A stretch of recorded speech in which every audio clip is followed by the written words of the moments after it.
So if you're in a leadership role, you almost certainly have good intentions. I mean, nobody wakes up wanting to be a bad boss, right? But what if those very intentions, the things that drive you, are quietly creating habits that actually undermine your team? Today, we're going to look at those subtle blind spots that can turn a positive drive into a really negative impact. So let's just ask this question right up front.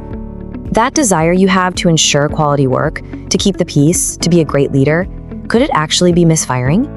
This is the core question we're tackling. And yeah, it can be a tough one to face, but it's absolutely crucial for your growth as a leader.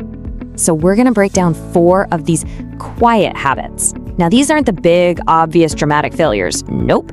These are the subtle, everyday patterns that silently, gradually chip away at the very foundation of a great team: trust, morale, and, you guessed it, performance.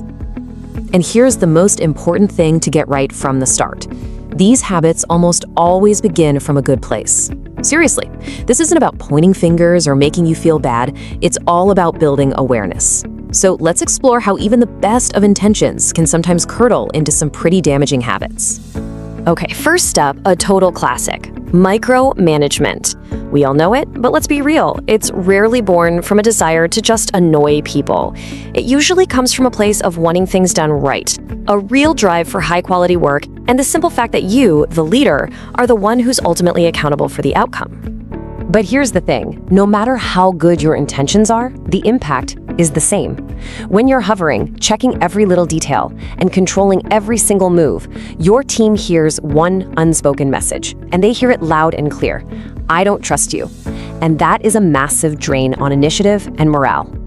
So how do you fix it? Well, you have to consciously shift from controlling to empowering. The alternative here is simple, but it's incredibly powerful. You set crystal clear outcomes, you offer your support, and then, and this is the hard part, you step back. The goal is to check in with your team, not to check on them. Big difference. All right, next up is a habit that can feel like the total opposite of micromanaging, but it can be just as damaging. Yeah, I'm talking to all you peacekeepers out there. Look, nobody enjoys difficult conversations. It feels so much easier to just let things go. But that short-term escape, it comes with a very, very high long-term cost.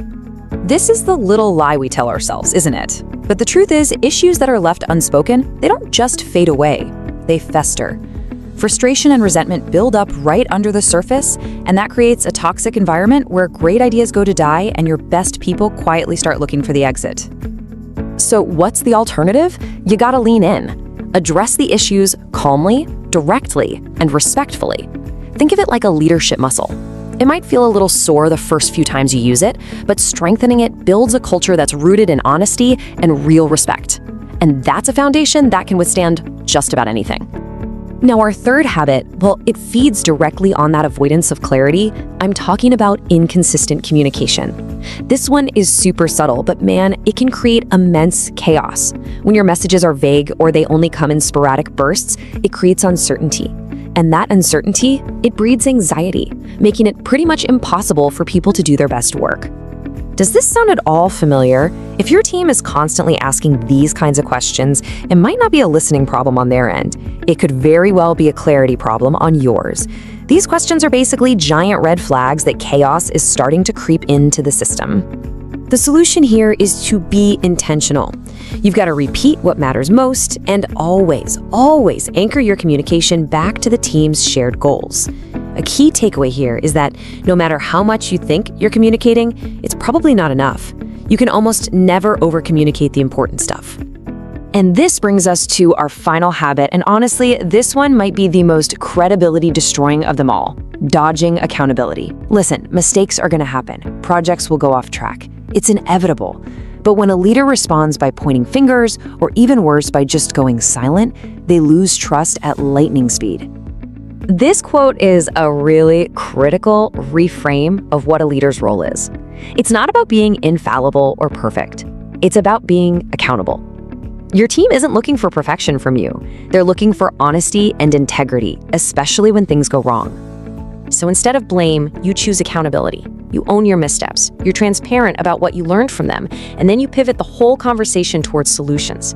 This is what some call a trust accelerator. It shows humility, and it models the exact kind of behavior you want to see from your team. So, we've covered these 4 pretty specific habits, but the real work of leadership isn't just about fixing these individual behaviors one by one. It's about cultivating a deeper, ongoing mindset. This right here really gets to the heart of it all. Leadership is a daily practice. It's not about perfection, it's about being self-aware enough to notice when you're drifting into one of these habits, and then having the courage to consciously choose a better way forward. So, as we wrap this up, I'll just leave you with this thought. Self-awareness is the starting line for all of this. Of the 4 quiet habits we've talked about, which one resonated the most with you? And maybe more importantly, what's one small, tiny step you can take to start changing it, starting today?